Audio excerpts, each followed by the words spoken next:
साथियों, हम लोग आज एलएसी और एलओसी के बीच अंतर समझेंगे। देखिए, इस संबंध में एक तरफ लिखा हुआ है, दूसरे तरफ मैप भी दिया हुआ है। एलएसी भारत और चीन के बीच की रेखा है और एलओसी भारत और पाकिस्तान के बीच की रेखा है। पाकिस्तान ना कहिए, उसको पाकिस्तान ऑक्युपाइड कश्मीर कहिए। उसने जबरदस्ती जो जम्मू कश्मीर का के हिस्से पर कब्जा जमा रखा है, उसके और भारत के जो जम्मू कश्मीर राज्य जो कि आज की डेट में संघ राज्य हो गया है, उसके बीच की जो निर्धारित सीमा रेखा है, उसको हम एलओसी कहते हैं। लेकिन ये केवल इतना कह देने से पर्याप्त नहीं होगा। पहले साइड में देखिए चीजें लिखी हुई हैं, फिर उसके बाद इसको समझाते हैं।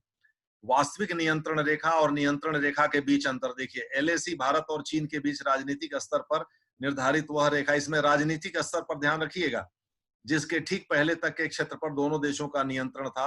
हालांकि अंतर्राष्ट्रीय रेखा न होने के कारण यह भी मान्य नहीं है।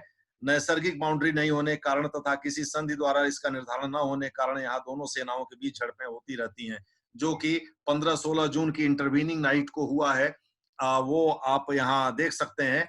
इसमें देखिए, ये ऊपर लिखा हुआ है, जैसा कि राजनीतिक स्तर पर मैं बार बार फोकस कर रहा हूँ, एलएसी का निर्धारण पहले राजनेता करते हैं, बाद में सेनाएं उस प्रोटोकॉल का पालन करती हैं।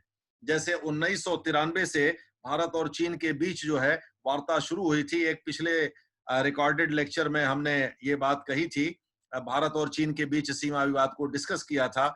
उसमें आपको समझाया था कि 93-96 में फिर कॉन्फिडेंस बिल्डिंग मेजर्स यानी विश्वास बहाली संबंधी जो बातचीत हुई, यानी अगर हम 1996 से देखें तो 1996, 2005 और 2013 ये बहुत ही इंपॉर्टेंट रहे हैं। अगर वैसे हम टोटल देखें तो 5 बार ये इसका निर्धारण हुआ है, इस पर मुहर लगी है।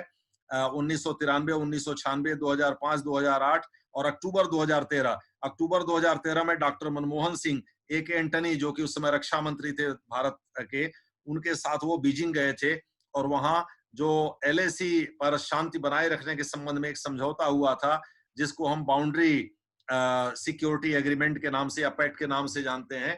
तो इस प्रकार से एलएसी के निर्धारण को लेकर के हालांकि यहाँ कोई वास्तविक संरचना का निर्माण नहीं हुआ है, लेकिन एक परसेप्शन, एक नजरिया है और दोनों देश के बीच इसको लेकर के लगातार बातचीत हो रही है पिछले करीब 27-28 साल से, कि हम लोगों को इन इन जगहों को अपने हिस्से का मानना है। तो एलएसी वास्तव में राजनेताओं के द्वारा जो तय किया जाता है, मिलिट्री उसका पालन करती है, और एलओसी में इसका उल्टा है।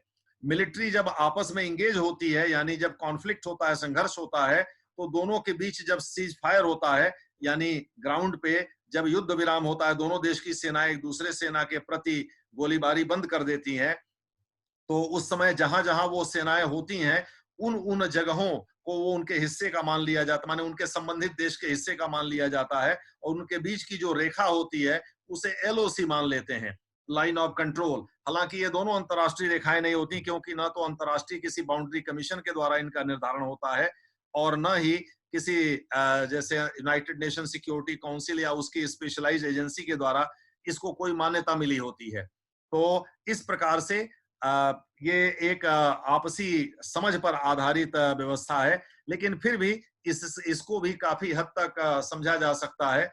अब चूंकि इसीलिए भारत कह रहा है कि पीओके को हम लेंगे, अक्सई चीन को भी लेंगे, क्योंकि ये दोनों ही अंतर्राष्ट्रीय रेखाएं नहीं। अगर ये अंतर्राष्ट्रीय रेखाएं होती तो भारत के लिए भी इनको लेना मुश्किल होता। तो एलएसी और एलओसी का हमने आपको अंतर बताया। एलएसी में राजनेता तय करते हैं कि कौन हमारे हिस्से का होगा, कौन हमारे पड़ोसी के हिस्से का होगा इलाका, और एलओसी में सेना पहले तय करती है, राजनेता बाद में उसको स्वीकार कर लेते हैं। तो यही अंतर होता है एलएसी और एलओसी में। एक दूसरा मैप देखिए, जिसमें आपको लाइन ऑफ कंट्रोल दिखाया गया है। लाइन ऑफ कंट्रोल आपको यहाँ देखिए, आप आसानी से देख सकते हैं, और इसमें बाएं तरफ लिखा हुआ, दूसरी तरफ एलओसी भारत व पाकिस्तान के बीच युद्ध विराम के समय निर्धारित सीमा है। इसे दोनों देशों की मिलिट्री द्वारा निर्धारित किया गया है। वहां राजनीतिक स्तर पर है, यहाँ मिलिट्री द्वारा। इन दोनों में देखिए बेसिक डिफरेंस समझिए। और ये दोनों अंतरराष्ट्रीय, यानी इसको बोलते हैं मिलिट्री पॉलिटिको और उसको बोलते हैं पॉलिटिको मिलिट्री।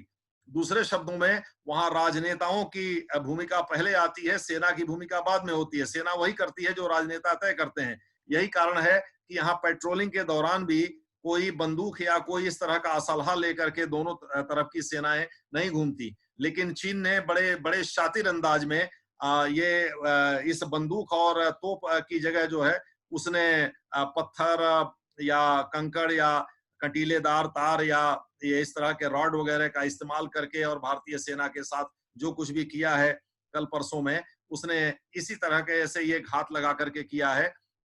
गोली से नहीं मारा है, लेकिन चूंकि वहां गलवान एक रिवुलेट है, नाला है, और ये सोता है एक्चुअली, और उसका टेम्परेचर सब जीरो यानी 0 डिग्री सेंटीग्रेड से नीचे है, तो उसमें गिरने की वजह से ज्यादा सैनिकों की जान गई है, क्योंकि उनका शरीर एक प्रकार से फ्रीज हो गया है, जम गया है उतने कम तापमान पर, और वो बेहोश तो थे ही चोट लगने, चूंकि वो मान लीजिए किसी के माथे पर कील लगा हुआ डंडा मार देंगे तो ऐसे ही वो बेहोश हो जाएगा। तो यही स्थिति हुई है। तो इस प्रकार से जो है ये एलओसी और एलएसी के बीच जो प्रमुख अंतर है वो ये है कि एलएसी में राजनेता चीजों को तय करते हैं, मिलिट्री उसको ऑब्जर्व करती है, उसको ग्राउंड पे लागू करती है, और यहाँ क्या है, मिलिट्री सीज फायर करती है यानी युद्ध विराम करती है, और नेता बाद में एक पैक्ट एग्रीमेंट के द्वारा या संधि के द्वारा उसको मान्यता दे देते हैं।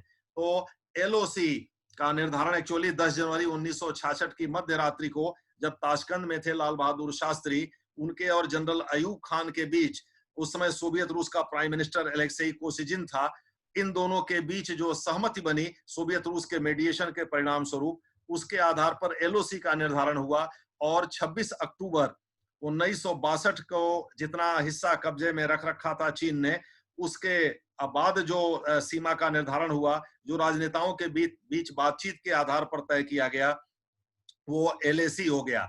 तो एलओसी और एलएसी में जो अंतर, ये हम आपको बता रहे हैं, जनरल विक्रम सिंह जो भारत के पूर्व आर्मी चीफ रहे हैं, उनकी समझ पर आधारित है, उन्होंने ही एक्चुअली इसे समझाया है कि एलओसी और एलएसी में जो अंतर है वो समझिए।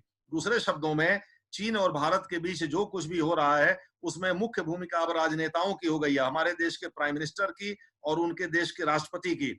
वहां का जो राष्ट्रपति होता है वो अपने पार्टी का महासचिव भी होता है और सेंट्रल मिलिट्री कमीशन का चेयरपर्सन भी होता है। उसके इशारे के बिना इस तरह की घटना हो ही नहीं सकती। तो अंततः वहीं से चीजें रिजॉल्व होंगी, और वो जैसा निर्देश देगा रक्षा मंत्रालय को या विदेश मंत्रालय को, वैसे चीजें तय होंगी, और उसी तरह से यहाँ प्राइम मिनिस्टर की भूमिका होगी।